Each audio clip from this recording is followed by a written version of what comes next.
Hi guys, नमस्कार। मैं सैयद रामस्वरूप जहांगीर और स्वागत है आपका हमारे इस यूट्यूब चैनल में, जहां हम कक्षा 11th और 12th की बायोलॉजी की कक्षाओं का अध्ययन करेंगे। तो गाइस, जैसा कि आप जानते हो कि हमारा देश जो है आज एक बड़े संकट से गुजर रहा है और आप और हम सब मिलकर अपने घर पर रहकर प्रशासन की इस संकट से उबारने में मदद कर रहे हैं। तो मेरी आपसे विनती है कि आप घर पर ही रहें और सुरक्षित रहें तथा अपनी स्टडी जो है वो घर पर ही चालू रखें।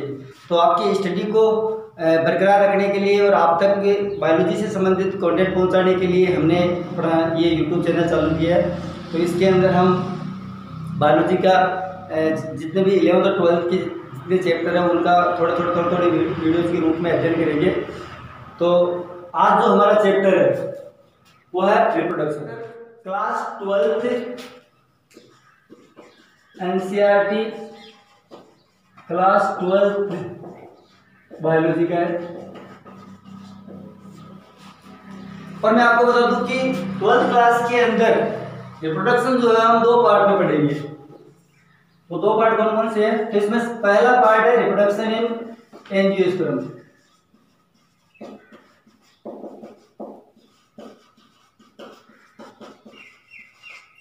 तो आप जानते हो कि पादपों का सबसे विकसित वर्ग जो है वो एंजियोस्पर्म है और इस एंजियोस्पर्म में रिप्रोडक्शन के बारे में हम कंप्लीट अध्ययन करेंगे। और दूसरा पार्ट जो अपना 12th में रहेगा वो रहेगा रिप्रोडक्शन इन ह्यूमन।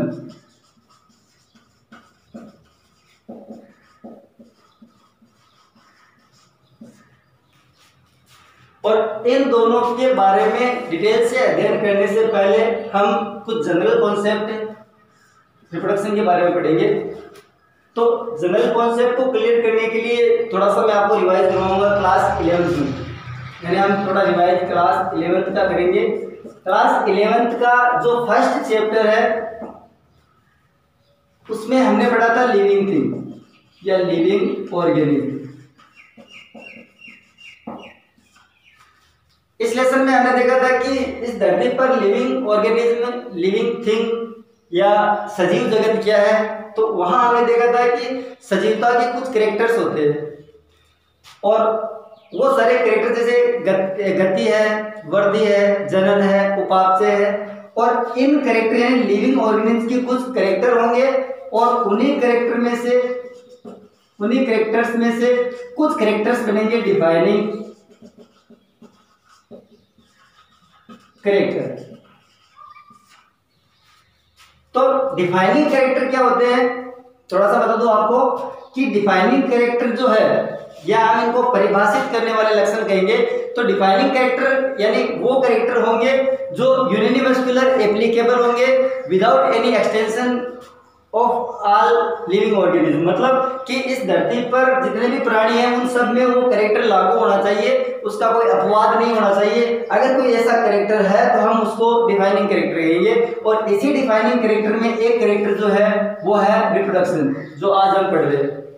तो कहने का मतलब है कि इन्हीं कैरेक्टर में से एक कैरेक्टर रिप्रोडक्शन है। और यहाँ पर कहने का मतलब है कि रिप्रोडक्शन जो है वो क्या लिविंग ऑर्गेनिज्म का कैरेक्टर है या डिफाइनिंग कैरेक्टर है। तो यहाँ मैं आपको बता दूं कि रिप्रोडक्शन जो है वो लिविंग ऑर्गेनिज्म का एक इंपॉर्टेंट कैरेक्टर तो है लेकिन उनका डिफाइनिंग कैरेक्टर नहीं है। तो जैसे इन्हीं में से जो कैरेक्टर, जो मुख्य कैरेक्टर, इंपॉर्टेंट कैरेक्टर है जिसको हम रिप्रोडक्शन कह रहे हैं, क्या मतलब होता है रिप्रोडक्शन का? जैसे नाम से ही पता चल रहा है कि रिप्रोड्यूस करना, अर्थात produce of their kind on kind, produce of their on kind मतलब कि अपने समान संतति उत्पन्न करना। सभी सजीवों का ये विशिष्ट लक्षण है कि सभी सजीव जो है वो अपने ही समान प्रोजेनी उत्पन्न करते हैं। जैसा कि आपने देखा है कि हाथी का जो बच्चा होता है वो हाथी के जैसा होता है, इसी तरीके से ऊंट का बच्चा जो होता है, ऊंट का प्रोजेनी जो होता है वो ऊंट जैसा होता है, बिल्ली का प्रोजेनी बिल्ली जैसा होता है। तो सभी जीव जो है अपने समान प्रोजेनी उत्पन्न करते हैं और इन्हीं प्रक्रिया को जो हम रिप्रोडक्शन कह रहे हैं। तो अब देखो कि रिप्रोडक्शन जो है, मैं कह रहा हूँ यहाँ पे कि मुख्य कैरेक्टर तो है लेकिन डिफाइनिंग कैरेक्टर क्यों नहीं है, इसको समझो कि रिप्रोडक्शन दो प्रकार का होता है। एक होता है एसेक्सुअल और एक होता है सेक्सुअल। एसेक्सुअल और सेक्सुअल, अलैंगिक और लैंगिक। तो आपने 11th में पढ़ा था कि एसेक्सुअल जो होता है वो लोअर ऑर्गेनिज्म में होता है, यानी लोअर ऑर्गेनिज्म में मुख्य प्रजनन की क्रिया होती है, जबकि सेक्सुअल जो होता है वो हायर ऑर्गेनिज्म में होता है। तो कहने का मतलब हायर ऑर्गेनिज्म में जो है सेक्सुअल रिप्रोडक्शन पाया जाता है। अब एसेक्सुअल रिप्रोडक्शन में आपने 11th में पढ़ा था कि कुछ प्राणी जैसे प्रोटोजोआ, प्रोटिस्टा, मोनेरा, इन प्राणियों के अंदर एसेक्सुअल रिप्रोडक्शन जो है वो फ्रेगमेंटेशन के द्वारा यानी विखंडन के द्वारा या फ्यूजन के द्वारा होता है। तो फ्यूजन के द्वारा। अब यहां समझो कि फ्रेगमेंटेशन और ये दोनों जो प्रोसेस है वो एक तरीके का डिवीजन है, विभाजन है। तो अगर विभाजन के द्वारा ये जीव अपने प्रोजेनी उत्पन्न कर रहे हैं तो यहाँ हमें ये नहीं पता चलता है कि यहाँ विभाजन हो रहा है और इसी प्रोसेस से ये गुणन भी करते हैं तो वृद्धि हो रही है। तो कहने का मतलब है कि एसेक्सुअल रिप्रोडक्शन में सिर्फ डिवीजन होता है और डिवीजन के द्वारा जो है ये अपनी संख्या में वृद्धि करते हैं। तो हम यहाँ क्लियर नहीं हो पाते कि ये जनन कर रहे हैं या इनका गुणन हो रहा है, तो हम ये कहेंगे कि रिप्रोडक्शन जो है वो डिफाइनिंग कैरेक्टर नहीं है।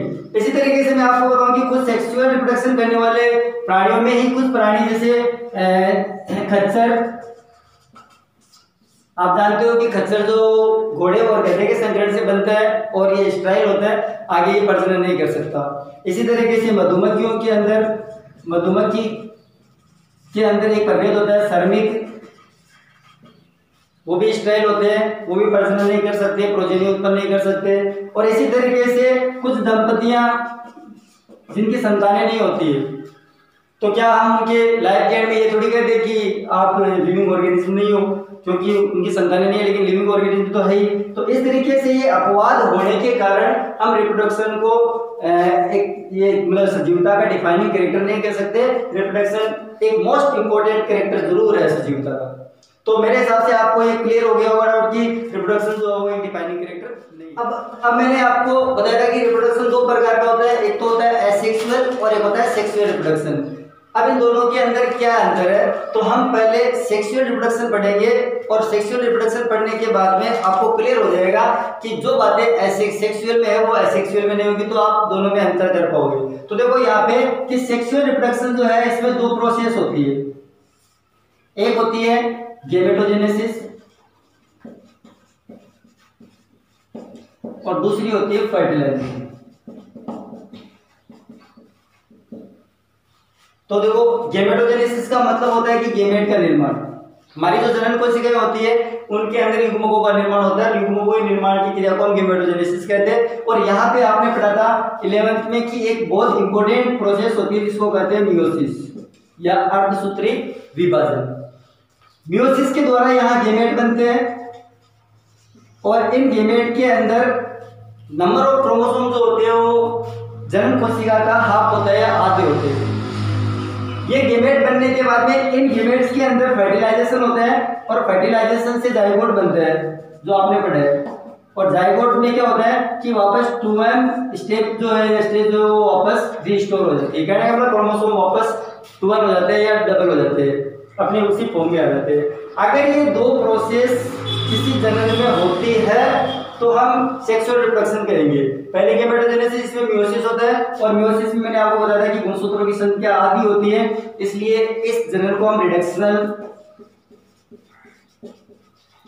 डिवीजन भी कहते हैं क्योंकि इसमें नंबर ऑफ क्रोमोसोम हाफ हो जाते हैं, जिससे गेमेट बनेंगे और गेमेट में फर्टिलाइजेशन से क्या होगा, जाइगोट का निर्माण होगा। अगर ये दोनों प्रोसेस किसी डिवीजन में नहीं होती है तो हम उसको कहेंगे एसेक्सुअल रिप्रोडक्शन।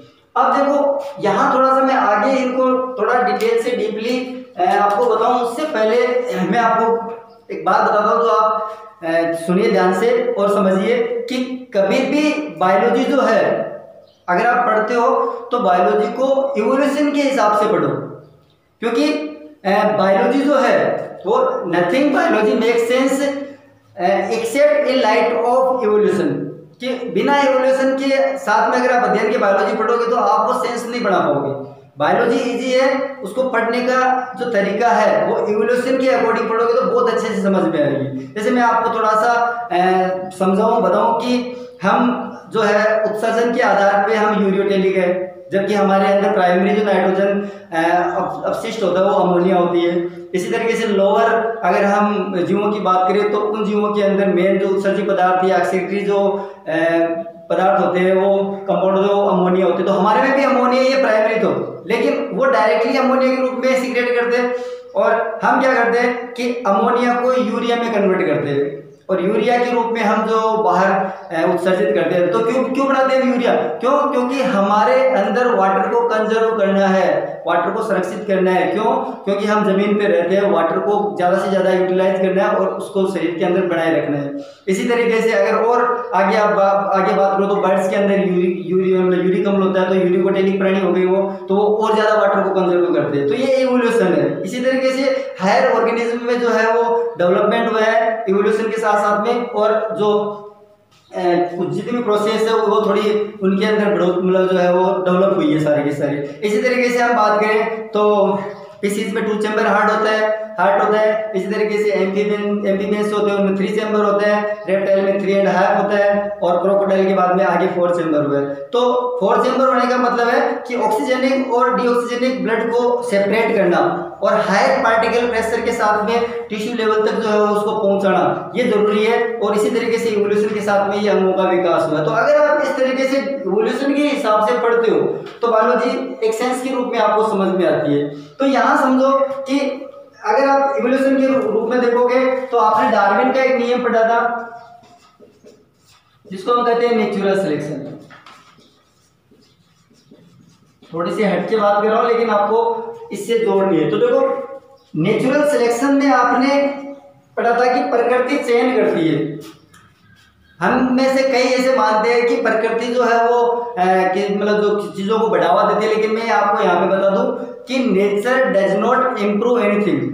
प्रकृति किसी को भी बढ़ावा नहीं देती। Nature selected the best variant, अर्थात नेचर जो है वो अच्छे वेरिएंट्स जो होते हैं उनको सिलेक्ट करती है। हर एक को मतलब वो सारी अनुकूलता देती है, हर एक को सब मौके देती है अपने प्रोजेनी बढ़ाने के, जीवन संघर्ष के, लेकिन उनमें से जो बेस्ट वेरिएंट है उनको नेचर सिलेक्ट करती है। तो यहाँ पे देखो कि अगर हम सेक्सुअल असेक्सुअल की बात करें तो मैंने आपको बताया था कि ये हायर ऑर्गेनिज्म में होता है और ये लोअर या छोटे जीवों में होता है। तो अब आपके दिमाग में आ रहा होगा कि सेक्सुअल रिप्रोडक्शन अगर हायर ऑर्गेनिज्म में हो रहा है तो हायर तो विकसित है और उनके अंदर ही हो रहा है तो एसेक्सुअल तो विलुप्त हो जाना चाहिए। लेकिन ध्यान रखना कि नेचर जो है ऐसा कभी नहीं है कि अगर कोई ज्यादा डेवलप हो रहा है तो लोअर जो ऑर्गेनिज्म है वो खत्म हो जाएंगे, ऐसा कभी नहीं होता। अगर उनमें वो एडवांटेज है उस वातावरण में रहने के, उस वातावरण की एडेप्टेशन है तो वो बिल्कुल जिएगा। आपको बता दूं कि इस धरती के पहले जीव बैक्टीरिया थे, आज भी है। सबसे ज्यादा डायवर्सिटी जो मेटाबॉलिज्म की पाई जाती है वो सबसे ज्यादा बैक्टीरिया में पाई जाती है। आर्कियोबैक्टीरिया जो इस धरती पे पहले जीव के रूप में माना जाता है वो आज भी जिंदा है, इस बात को ध्यान रखना। तो कभी भी लोअर ऑर्गेनिज्म खत्म नहीं होते हैं। हाँ, ऐसा है कि अगर लोअर ऑर्गेनिज्म में और कुछ एडवांटेज है तो आगे चल के वो हायर ऑर्गेनिज्म के रूप में बढ़ते रहेंगे, लेकिन अगर उनमें एडेप्टेशन है, एडवांटेज है तो इस धरती पर बने रहेंगे।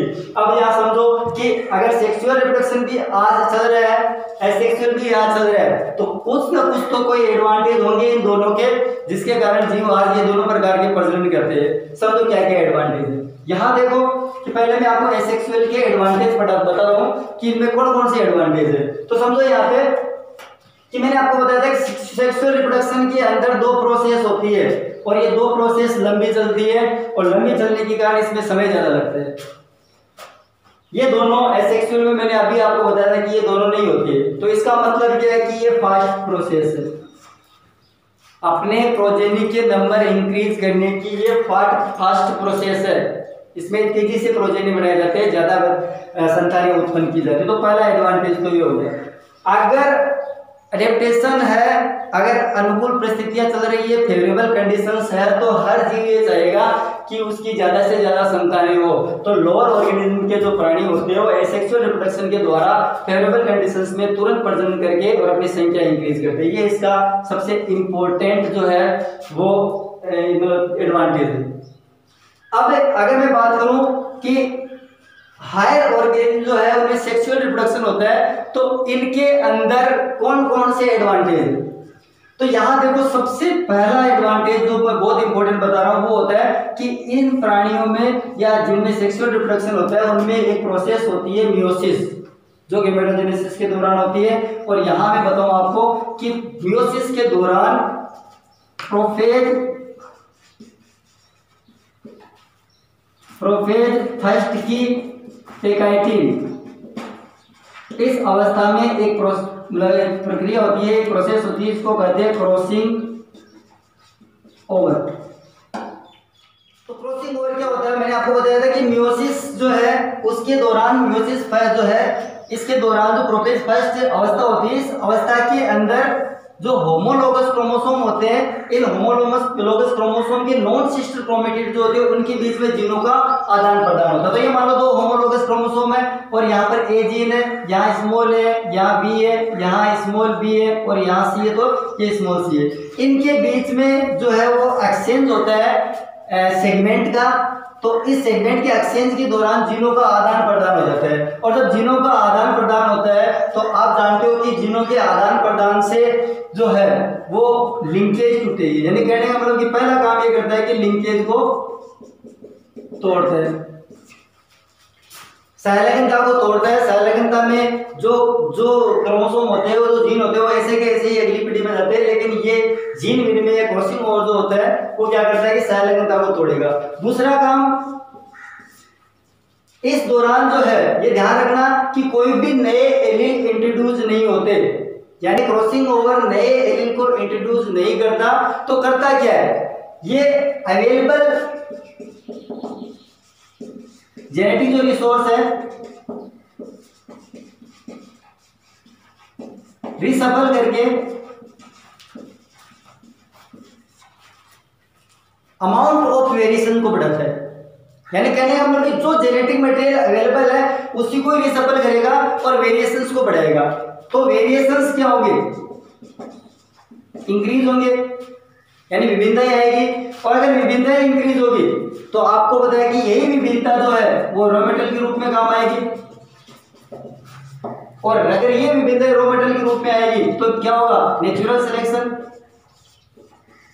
जो आपने डार्विन के नियम में पढ़ा था कि जितनी ज्यादा विभिन्नताएं होगी उतना ही नेचुरल सिलेक्शन के चांसेस बढ़ेंगे। तो कहने का मतलब कि वेरिएशंस ज्यादा है और बाय चांस अनफेवरेबल कंडीशंस हुई है, जाति खतरे में है, तो इन वेरिएशंस में से ही कुछ में ऐसे एडवांटेज होंगे जिनको नेचर सेलेक्ट कर लेगी और उनको प्रोजेनी उत्पन्न करेगी, रिप्रोड्यूस का मौका देगी और फिर वो आगे सर्वाइवल करेगी।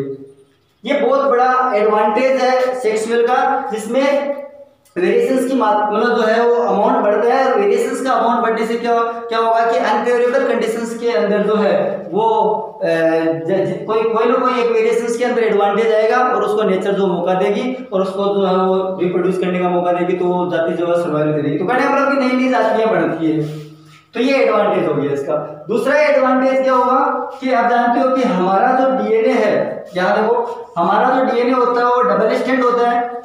और डबल स्ट्रैंड डीएनए के अंदर जो है, यहाँ आपको पता है कि नाइट्रोजनी बेस कंप्लीमेंट्री बेस होंगे। तो यहाँ मान लो एडेनिन है तो थायमिन, थायमिन है तो एडेनिन, गुआनिन है तो साइटोसिन, साइटोसिन तो यहाँ पे गुआनिन।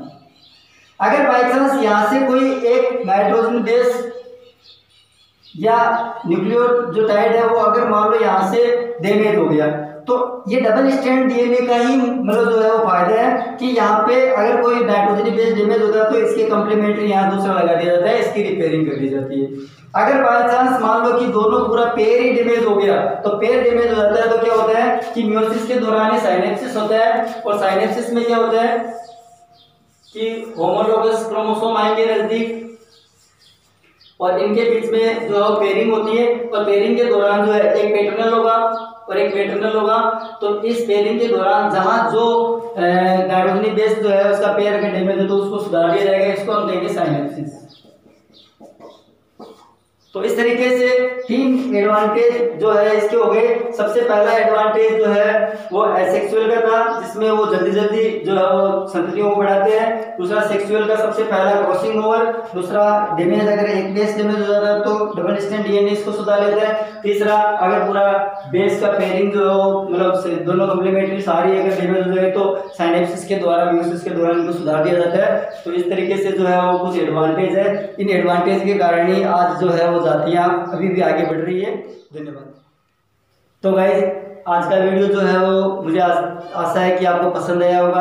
अगर आपको पसंद आया है तो प्लीज़ लाइक, शेयर और हमारे चैनल को सब्सक्राइब करें। अगर आपका लाइक, सब्सक्रिप्शन मिलेगा, आपका जो प्रोत्साहन मिलेगा तो हम और ज़्यादा से ज़्यादा वीडियो आप तक पहुँचाने की कोशिश करेंगे। और अगर किसी प्रकार का कोई डाउट हो, कोई किसी प्रकार की दिक्कत हो तो कमेंट बॉक्स में डालें या मेरे पर्सनल नंबर पे आप जो कमेंट में लिख दें, तो मैं आपको जल्दी से जल्दी और ज़्यादा से ज़्यादा उसको सॉल्व करने की कोशिश